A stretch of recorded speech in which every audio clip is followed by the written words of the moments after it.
makers and market movers. This is The Pulse with Francine Lacqua.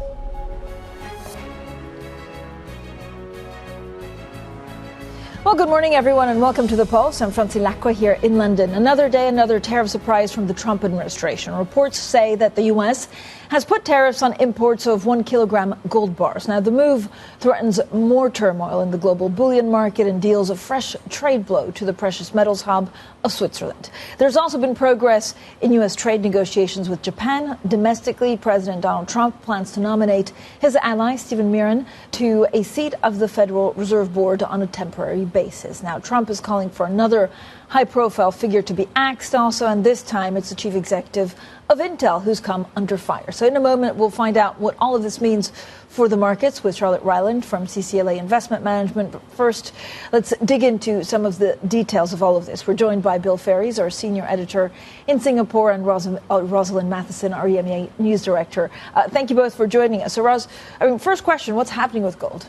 Well, that is the big question, and we're trying to understand exactly what this means. Is this something that came out of the fine print at some point? Was it because refiners suddenly struck trouble shipping physical gold into the US? And if so, exactly what kind of bars are being tariffed and at what rate? And what does that mean then for shipments to the US? You can see the turmoil in the gold market today is trying to understand exactly what this is about. But realistically, shipping physical gold into the US is usually about arbitrage. It's about taking advantage of price gaps. We could see a lot of shipments of gold going in before some of these tariffs took effect. And so if the price of gold in the US is still going up, then maybe refiners will continue to ship gold in regardless. So it's not really going to change the movement of gold into the US or the export picture for certain countries. I mean, maybe even the Swiss. And that's a key question, obviously, is what does it mean, if anything, for the Swiss with the trade tensions we've seen over the past week or so? And is this targeted at the Swiss, or is it actually targeted at gold as a whole? Because a lot of places ship gold into the US. But again, does it really change anything if prices move against what the White House is looking for? So it's very hard to understand at this point. You can see that's, again, causing a lot of confusion in the market today. Yeah, and that's what investors are trying to scramble to try and figure out. Bill, President Trump's plan to nominate his ally, Stephen Miran, to a seat of the Federal Reserve, does it change, first of all, the dynamics for an interest rate cut next month? And also, it seems to be buying him a little bit more time to then choose a replacement for Jay Powell. Sure. It's a quick decision that does buy him time. As you said, this was a term, he's filling a term that was expected to end in January. So he gets a close ally on that Fed board. Miran still has to get confirmed by the Senate, and they're on break right now. The next Fed meeting is September 18th, I think. So there is a good chance that he gets confirmed and gets sent there for that meeting, the next policy meeting. Does it change the dynamics? I think the dynamics were already changing on the Fed when it comes to interest rate policy. We're hearing even this week people like San Francisco Fed President Mary Daly talking about the need to consider interest rate cuts. I think the momentum was headed that way. Having 3 or more governors arguing for a rate cut would be almost unprecedented if they don't cut. So I think that cut was starting to get baked in, but it certainly gives him an ally and a voice on that board. And who knows, Miran could end up being another top candidate for the full-time Fed chair post in May when Jerome Powell steps down. Roz, Japan and the U.S. have also, come to an agreement on trade, and this was over, again, confusion about stacking. The U.S., I think, also saying that they will reimburse some of the money that Japan exporters have paid. Well, that's right. So there was confusion, it seems, around two things, stacking and the level of levies on cars. And Japan said, hang on, we had verbal understandings here. And then in the fine print again, it's going in the opposite way. And it just reflects more broadly, this scramble to get all these trade frameworks done between the US and other countries, just doing very general deals with a lot of kind of room for confusion about what exactly they mean in terms of implementation or the fine print, and different groups doing different kinds of negotiations. So in all of that, of course, everything gets a bit confused. And obviously now the US is saying, OK, we're not going to stack and we're going to, redress the car levies. But That could take a while. And are they going to get fully reimbursed? In the meantime, if you're a Japanese car company, it's really hard to plan ahead. It's very difficult to say how I'm going to map out the next 6 months with shipments and prices and everything. This may come off at some point, but we just don't know when. So in the meantime, it's still going to be quite a bit of confusion. Yeah, I mean, it does seem that there's a lot to try and understand. And if you're at the border trying to figure out what comes in and out or how you tax these, it feels pretty complicated. Bill, President Trump has also called for the Intel chief executive to resign. It was, he also went on social media. It was pretty aggressive. And this is over his ties to China. How significant is it that he's going after a private chief executive? Yeah, it's a huge deal. It's going to be a big problem for Intel if this continues to fester. Bhutan, heading one of really the iconic American companies when it comes to high technology. It's obviously been struggling, particularly in this new AI era. But this broadside from Trump is potentially going to be a real issue for them. Bhutan had a long history as an investor in Chinese companies. Like a lot of venture capitalists did across America, across the world. He bet big on Semiconductor Manufacturing International Corp, SMIC, did well with that. But he's been, he put a letter out to the board saying he's, been supporting American national security priorities for 40 years. The challenge I think the company is going to have here is that there are the facts of the case, which you can argue in a logical way, and then there's the public relations side of this case with the president using this hammer. I think it's a shot across the bow to chief executives across the United States about the risk of crossing this president. And we're going to have to see whether the logical side of this wins or whether the public battle is what ultimately wins out in this case. But it's going to be a big challenge for Intel in the days and weeks ahead. Ross, what's your main takeaway that we've, figured out or tried to figure out in the last couple of weeks and months? I mean, I guess now we have a U.S. tariff structure that's in place, which means that then consumers will possibly see rising prices. It means that companies can decide whether to pass on some of this. But does a plan to you, can you read actually what the Trump administration is trying to do with all of this? Or does it seem a little bit all over the place? Well, it is quite a bit all over the place and for a lot of companies and countries alike. But the overarching thing is that Donald Trump ran an election campaign where he said, I am going to bring back US jobs, US manufacturing. The US for too long has been, in his view, taken advantage of by other countries, be that on defence spending, be it on trade, be it on security, and a whole lot of things. And that's going to change. And so as long as he can say to the US people, I'm delivering on those promises, the reality of the impact on companies, on the economy, and eventually on the US consumer, that's something quite separate for him, is that, can I show that I'm doing this? I mean, you can see the rhetoric. We are bringing, billions of dollars back into the US already. I mean, that doesn't actually have to be accurate. He can just say, I'm delivering on these promises to the US people. And as we get towards the US midterms, that's going to become more and more important for him. Ross, thanks so much, Ross and Bill. Bill Ferry is our senior editor and Ross Matheson, REMEA news director. Now, let's also bring Charlotte Ryland, head of investment at CCLA Investment Management, to make sense of all of this. Charlotte, thank you for joining us. If you look at the markets, they're on a tear. They're performing pretty strongly. But then so many question marks about the economy. No, absolutely. And I think it's quite interesting that, a lot of parts of the economy are really actually not doing that well. I mean, if you look at most of the consumer stocks, they're saying life is pretty tough. I mean, McDonald's we had this week who are talking about lower income consumers. They can't afford to go out to restaurants. You're getting this sort of trade down coming through. If you look at the healthcare industry, again, that's having a huge amount of turmoil, not helped again by Trump and his policies. Industrials, if you're supplying data centres, you're involved with defence, OK, but if you're not doing that, you're exposed to general industrials. Again, it's quite weak. And the question is, yes, the market is saying we haven't got Liberation Day style tariffs, and great, but we've still got much higher tariffs than we would have had before, the highest tariffs since perhaps the 1930s from the US, and that's not great for economies. So, underlying, it doesn't seem to be good, but the market still seems to be focused on AI. But Charlotte, what does it mean? I mean, are we expecting a correction, or will the market continue focusing on AI and so ignore everything else? Yeah, it's, because it's difficult, because, the market as a whole doesn't look terribly cheap, and certainly the winners are looking quite extended in terms of the valuation multiples. If you're looking at the sort of, the hyperscalers, etc., or Meta, the market still seems to be pretty encouraged that they are actually generating some revenue from all of this investment, and so that's continuing to work. Nvidia and Broadcom, etc., probably are still continuing to see a lot of capital expenditure coming through. But, in the rest of the market, it's more difficult. And so, it's that very concentrated market that we've got. 40% of the S&P 500 in about 10 companies now. So while those keep on moving, the market keeps still moving. But underneath it, that's more difficult. Charlotte, does this lead to make you worry about a possible, policy mistake when it comes to interest rates? And we also had a conversation with Andrew Bailey yesterday.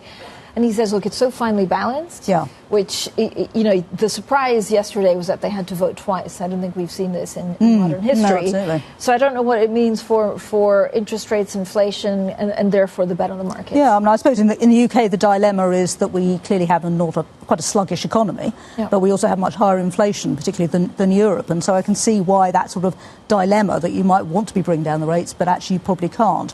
I suppose the risk in the US is if it becomes extremely politicised, you're bringing in Trump nominees who are putting down rates, even if that perhaps isn't the most sensible idea, and that's certainly what Powell will be suggesting, is that, we haven't seen the inflation come through from tariffs yet, and to assume that it won't come through is perhaps, not the most prudent thing. Charlotte, this is Governor Bailey on that dilemma. Okay. We've actually never had to be in this situation of having to have two votes to produce the majority. Absolutely fine, we can do that, not difficult. But again, I think it's a reflection of just how finely balanced the situation. So my message to markets is, look, this is a very finely balanced situation. So, Charlotte, how do you pick, for example, equities or even bonds in the UK compared to elsewhere in Europe? Yeah, I think within the UK we continue to favour things that we think are sort of global winners. So there's companies like RELX, for example, which is actually using some of those AI tools within its LexisNexis legal business, and actually benefiting pretty well from that. Things like, London Stock Exchange, which has got virtually nothing to do with the London Stock Exchange anymore, but it's a big data business and, is generating good returns from that. And also, there are some companies exposed to, that sort of industrial area as well. So, clearly we've got big defence companies in the UK as well, which are doing quite well. Retail, healthcare, staples, they all go under the tariff bracket, I imagine. Yeah, absolutely. And so, I think within consumer, you probably need to be quite defensive still. So companies like a Compass, for example, which is continuing to do very, very well within its sort of US catering business. Those are still looking quite good. But probably, if you're just a general sort of retailer, it's probably going to be a tougher environment in terms of sourcing things. Your top pick, is it defence? I think defence... it's crowded. It's very crowded. It's very expensive. You're looking at things like Rheinmetall, and they came out with numbers this week and came off on the back of that. And I think, it's all very well for politicians to promise to spend more, but, they've got a lot of other things on their plate, and whether they actually follow through with that, I think will be interesting to see. Gold. What's happening with gold? Ugh. Goodness. I think gold is sort of the flip side of the Trump worries, isn't it? It's the worries about, what is the direction for the US? What are they doing in terms of inflation if inflation does come through? And it's sort of that safe haven asset. It's very difficult to sit there and say, why should the gold be at this price or another price? But, it's clearly the place that people have been hiding in versus dollar and versus US assets. But are you seeing actually a shift? Do we have evidence of a shift away from US assets? That was certainly what everybody was talking about in the first quarter, and Europe was doing very well.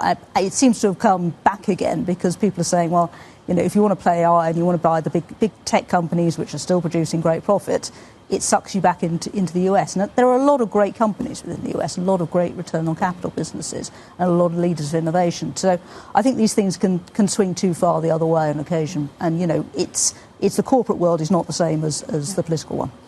Charlotte, how much of your time do you spend trying to understand, again, the second round effects of tariffs, but also if things flare up? We had something with copper a couple of weeks ago, now it's gold.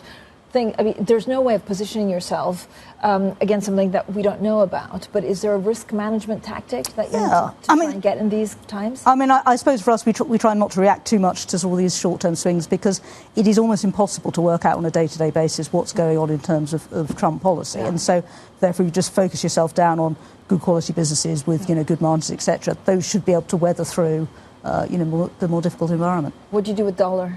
With the dollar... I suppose you could consider hedging it, but, the thing is, what do you want to move on into instead? Is there a great enthusiasm for the euro or great enthusiasm for sterling? Not really on the other side. So, short of, a much more difficult fiscal situation in the US, the dollar seems an okay place to be. Charlotte, thank you so much, as ever, for joining us. Charlotte Ryland there, Head of Investments at CCLA Investment Management. Coming up, we'll take a closer look at the future of the Fed with Richard Portes, Professor of Economics at the London Business School. That's next, and this is Bloomberg.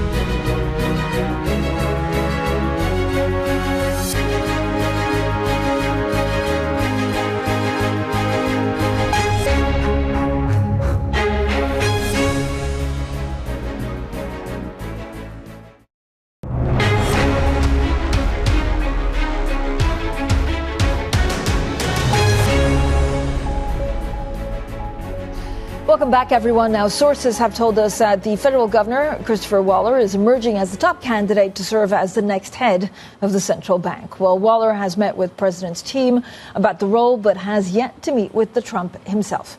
With me now, Richard Portes, Professor of Economics at the London Business School. Richard, thank you so much, Professor, for joining us. Look, first of all, what can we expect from the next Fed chair? How difficult will it be for them to do their job after all the political interference, but also just the attack on Jay Powell on a daily basis? It's not just the political interference. It's not just the attack on Jay. It's also the economic situation that they're going to confront. It's quite likely that they're going to have inflationary pressures with increasing unemployment, very weakening labor market, stagflation. And that's very tough for a central bank to deal with. So what's the right way of, is there any way actually to try preempting now? Well, stagflation, really people run in horror right here, just hearing stagflation, the point is that if you lower interest rates, that risks pushing the inflation up.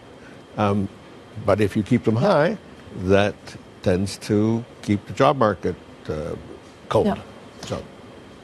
Richard, so Christopher Waller, he's for the moment front runner. Again, this could change any time. Let's also remind ourselves that Jay Powell was a President Trump appointment. Yes. What kind of Fed chair would he be? I think Chris Waller would be an excellent Fed chair. We have disagreed on things in the past, but he's a very good economist.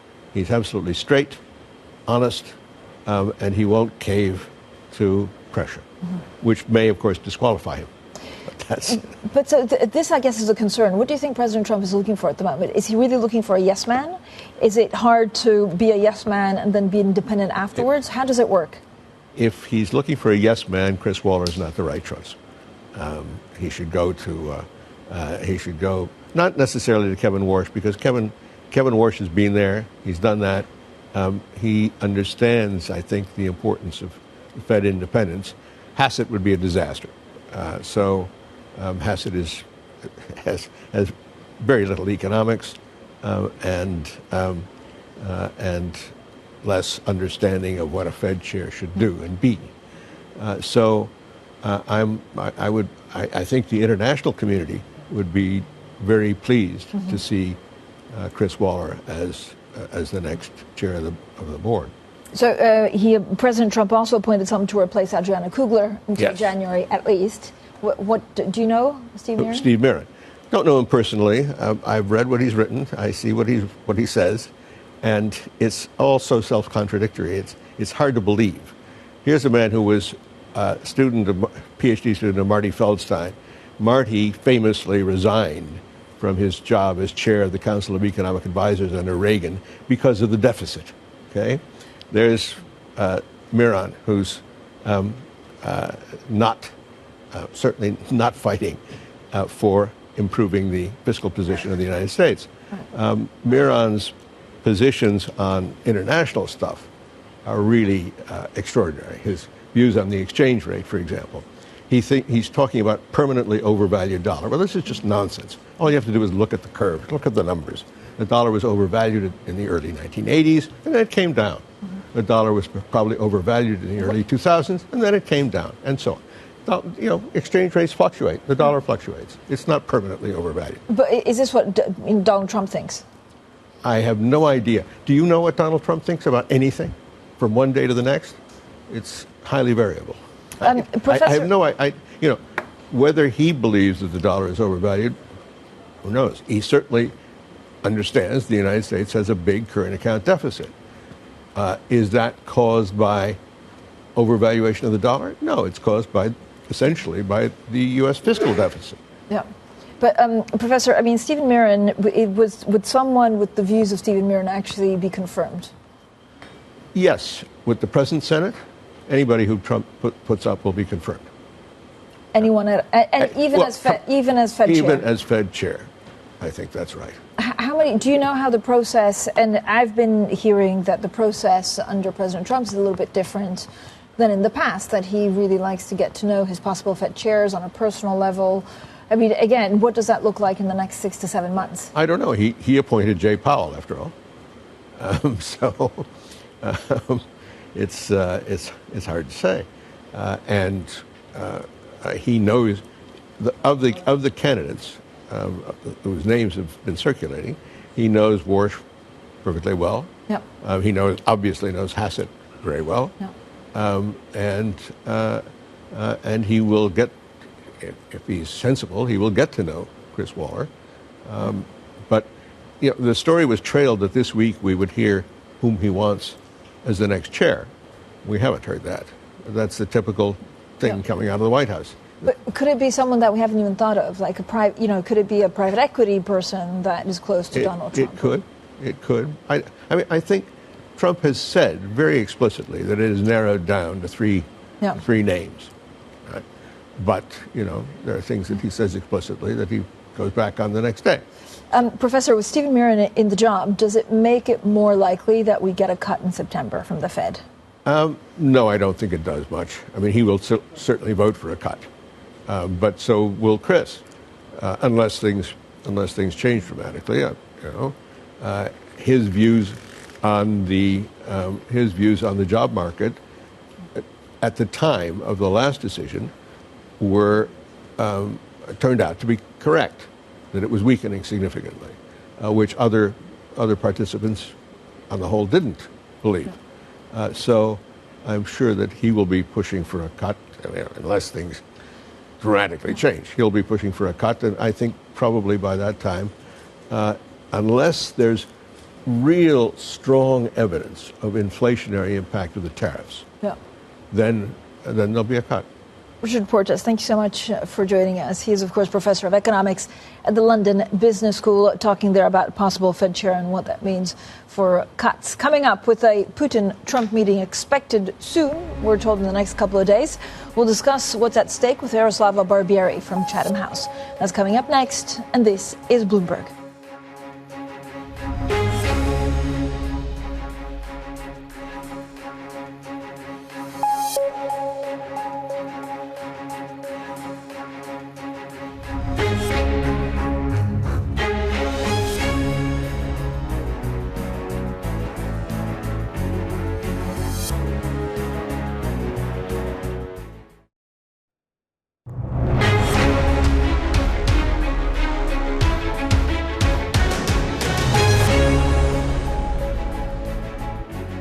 Good morning, everyone, and welcome to The Pulse. I'm Francine Lacqua here in London, and these are your top stories. President Trump taps Stephen Miran to fill Fed Governor Kugler's seat until it expires in January, a move that investors say is one step closer to easier monetary policy.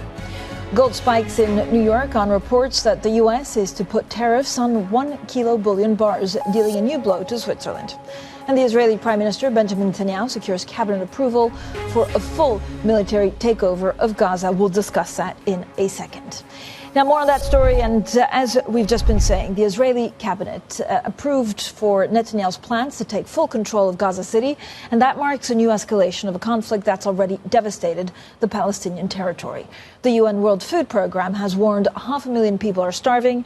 Israel is facing growing pressure not only to dramatically increase the supply of food, but also end the fighting and accept a Palestinian state. Let's bring in Ethan Broner, our Israel bureau chief, who also wrote a deep dive on the conflict this week. Ethan, thank you for joining us. So the decision by the Security Cabinet is significant. What will it mean in practical terms? Morning, Francine. Look, it means a lot of things in practical terms if it goes ahead, as it seems likely. They're going to forcibly move up to 1 million people out of Gaza City to the south. They're going to bring in tens of thousands of troops And they are, going to make an attempt to destroy what is left of Hamas in Gaza City, which is a lot. There are tunnels, there are networks, there are men. So it's going to be a long and complicated operation. And of course, there will be a death and destruction and pain on both sides. Israel, Ethan, is facing increasing international isolation over this humanitarian toll in Gaza. So how is this decision also likely to be received amongst allies and neighbors? It's already being received with something approaching outrage. Keir Starmer has said, please don't do it. The Dutch have canceled some export licenses. The only one that really matters to this government is President Trump, and he has been, I wouldn't say enthusiastic, but he has certainly been accepting and embracing of the Israeli argument that this is the only way to destroy Hamas and to prevent it from being a threat in the future. There's no question that attempts to hold negotiations have stalled, and a lot of it has to do with Hamas changing its conditions, partly because it wants Israel out of Gaza. It wants to survive in Gaza. And those are the things that Israel does not want. And so it's come down to that. And here we are. The conflict has also led to a deepening divide in Israel. Does this move have public support? Look, it's a little unclear. I would say the polls show no. Not public support for it. I wouldn't say there's overwhelming opposition to it. I think that most Israelis are most concerned with the hostages, and this is clearly going to endanger the remaining 20 living hostages. The Israeli government's attitude from the beginning, although it hasn't really stated it publicly, is we know we need to do everything we can to get as many hostages out as possible. We know we'll never get them all out because they are the currency that Hamas holds with us. And so at some point, we're going to have to stop negotiating and do something like this. And we appear to be at that point. Now, one last point about this is that they are hoping that this could bring Hamas back to the table in handing over hostages. But I'm pretty skeptical that that's going to lead to that. But Ethan, we were looking, there are pictures, of course, of, many desperate humans trying to find food. The images of skeletal children have also been seen around the world. Does that change anything in Israel? It does not change anything in Israel. That is not to say that there isn't a portion of the Israeli public that is not horrified by it. There is. That has grown. Over this last 22 months, a lot of the suffering in Gaza has been withheld from Israelis off their front pages and TV screens. But the pictures of hunger have appeared. There is a discussion of it, but it is not driving the conversation. A lot of the conversation here is that some of this is staged, not real. Most of it is the fault of Hamas. There is food, and the battle is to keep food out of the hands of Hamas and into the hands of civilians. So part of the current new plan does include a huge ramping up of humanitarian aid through the Israeli and American approved Gaza Humanitarian Foundation, which has not gone well until now. Ethan, thank you so much for joining us today. Ethan Broner, there, our Israel Bureau Chief.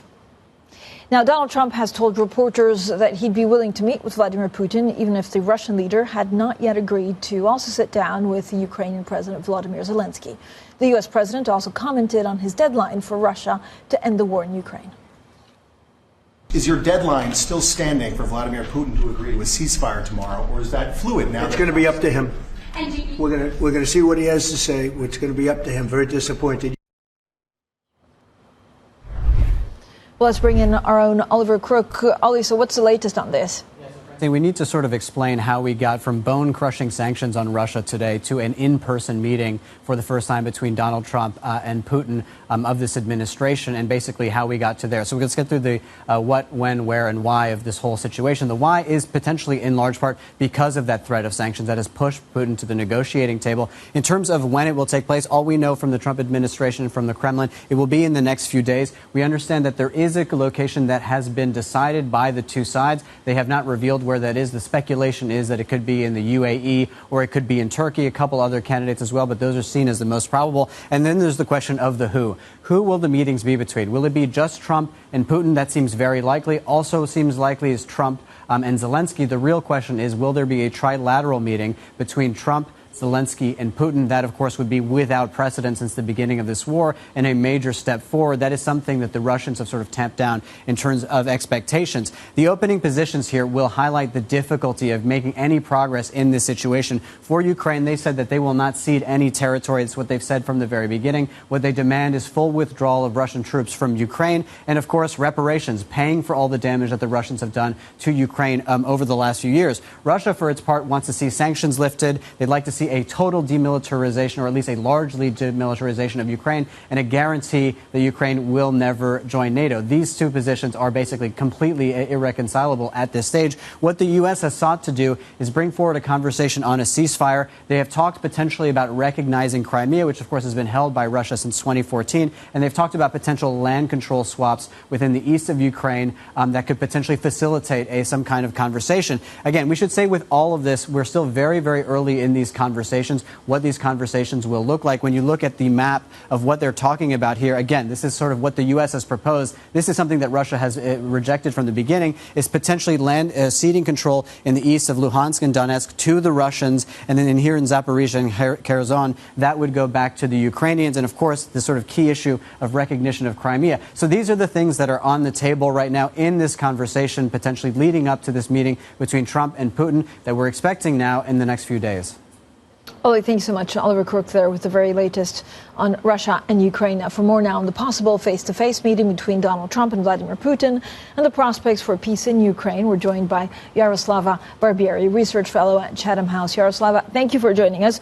We don't really know much about the meeting. Does it have to be a three-way, or could it be only Donald Trump and Vladimir Putin? From Ukraine's perspective, it has to be a trilateral meeting because one of the key overarching messages from Kyiv has always been that can be no negotiations about Ukraine without Ukraine. And this luckily has also been a message that we've seen coming out of key European capitals steadily since the beginning of Russia's full-scale invasion. Currently, it looks like Trump is considering the possibility of having a bilateral meeting only with Putin. And what's important to stress is that that will be a way to imitate progress. It doesn't mean that there will be any progress in practice as to a durable ceasefire, but that will allow Trump to maintain its image as an effective power broker. And most importantly, it will allow Putin to project this image of invincibility and of power status in international affairs after being isolated for the past few years. Jaroslava, do we know, or do you know of any preconditions attached to the meeting? Yesterday, we heard in media reports the condition that purportedly had been set by Washington that a meeting between Trump and Putin would be conditional on including also Zelensky. That seems to now be not the case anymore. During a White House briefing, Trump said that that is not a condition, that it would be up to Putin. So in a way, the possibility of a meeting allows Putin to dodge this Friday deadline that Trump had initially set. And again, imitate this idea of progress and that there are some sort of negotiations going on. But in practice, we do not see a cessation of hostilities. We've had a drone attack overnight over the capital tonight. I remember actually being in Helsinki, I think in 2018, when they met and they were extremely friendly, the two leaders, Vladimir Putin and Donald Trump. Do we know what the relationship is like now? There was friendliness, then Donald Trump was extremely harsh on Vladimir Putin. Where are we now?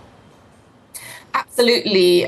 Trump's approach to Ukraine and Russia has been very zigzagging.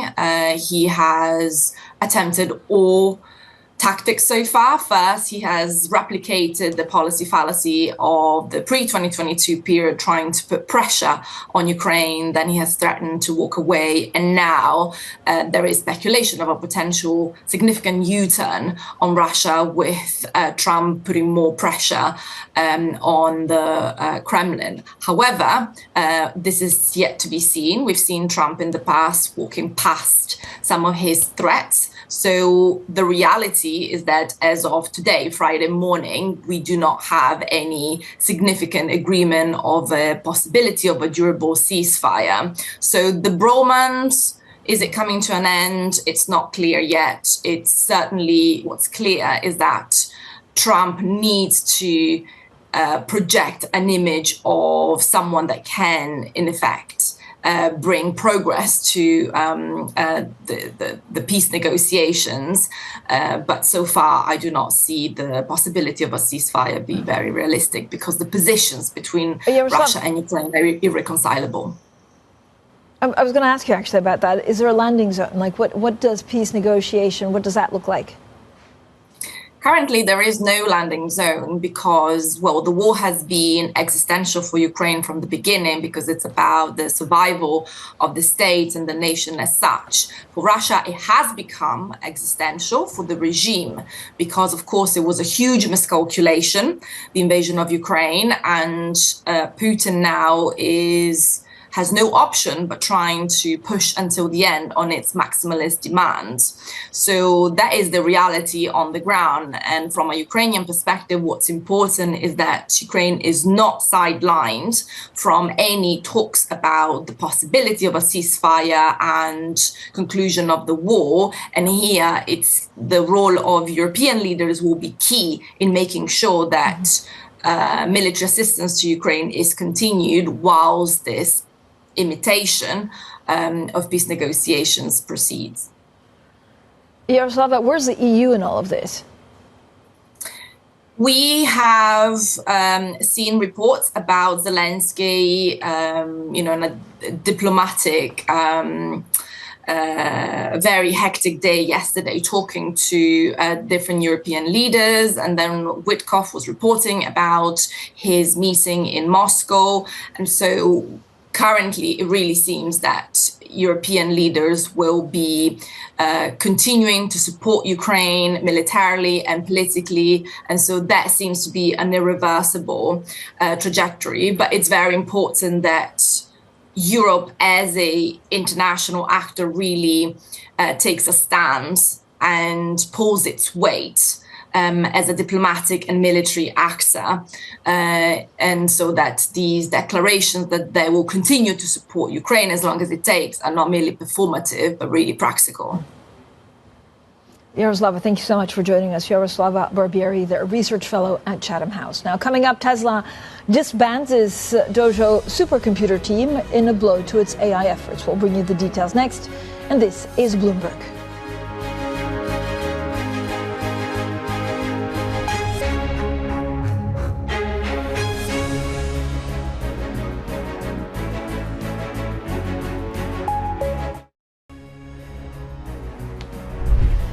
Well, Bank of England governor, it's all over the place. It's Friday. We've made it to Friday. Thank you. Andrew Bailey says the UK economic situation remains finely balanced after a closer than expected vote for a quarter-point rate cut. Now, the MPC was deadlocked, forcing members to vote again for the first time ever. Bailey spoke to us after the decision.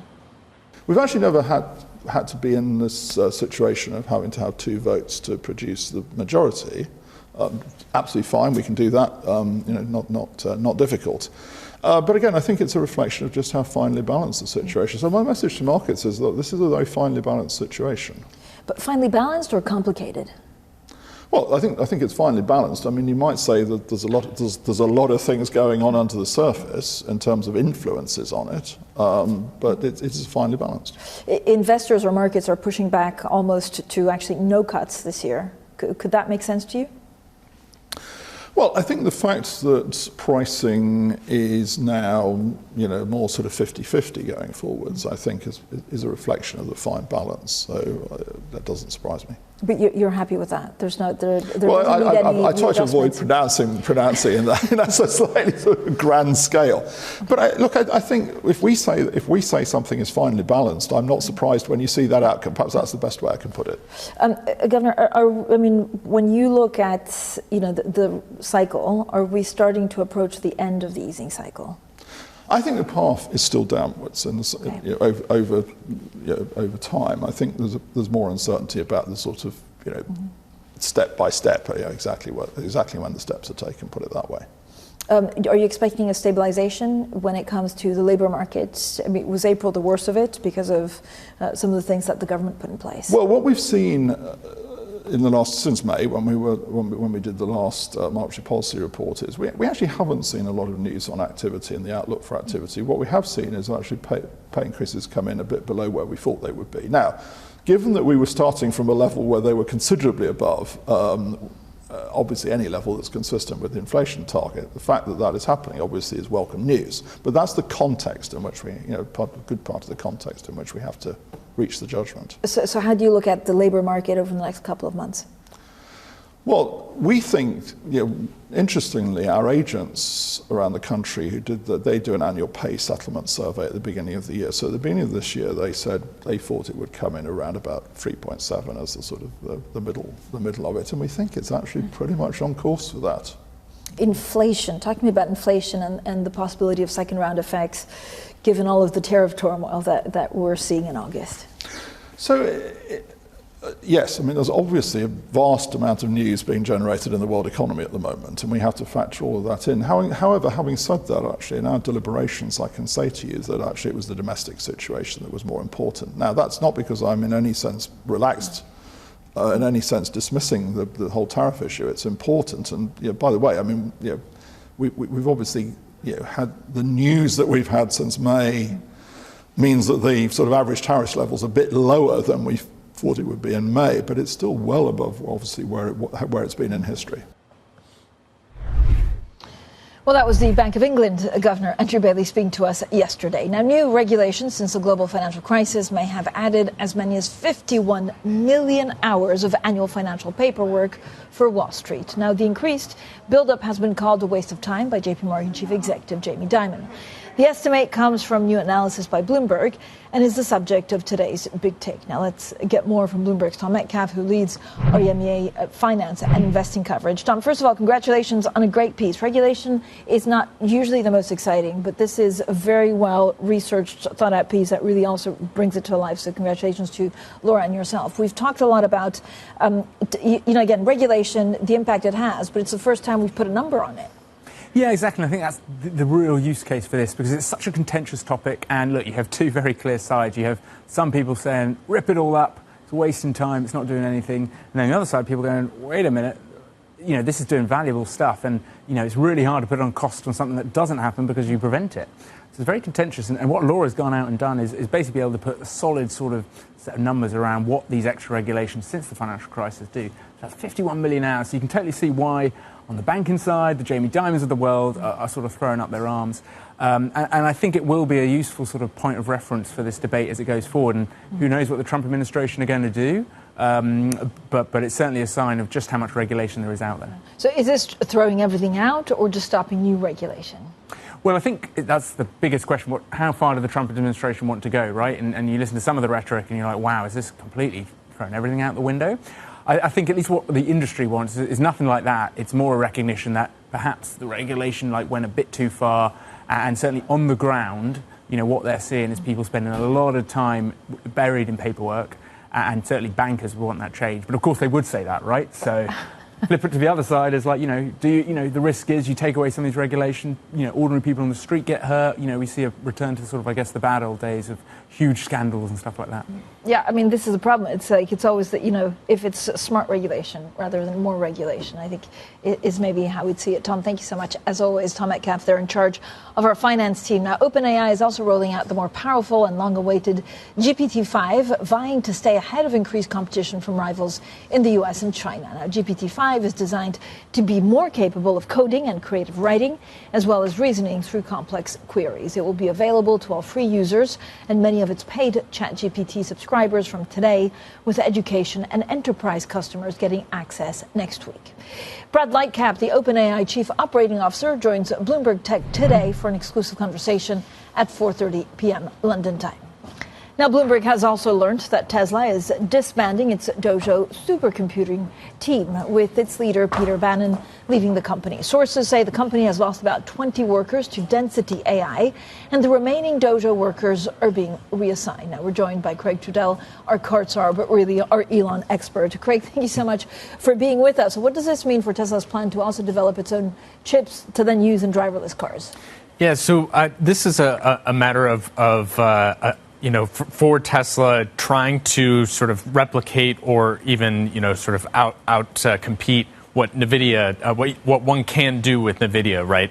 And so, all of the car makers and tech companies that work on this technology, it's not just a case of developing this technology out on the road with other drivers and other humans. They're also trying to sort of use video data and do simulation, right? And this supercomputer, that was the whole idea, right? Was to take in video data from Tesla cars and sort of put it to use with this supercomputer to develop that technology to where it would be safer. At the same time, Tesla was trying to stand up this effort. It was also using NVIDIA, and now it looks like it will just use NVIDIA. So, to what extent is this, a setback to that effort of developing that technology? Maybe unclear, but it's one. I guess it's one less thing for people to get excited about ancillary business for Tesla, where you had an analyst at Morgan Stanley say that this could maybe add $500 billion to this company's valuation. I guess that is no longer in the cards. This seems, it feels like the kind of thing that would really bruise Elon Musk's ego.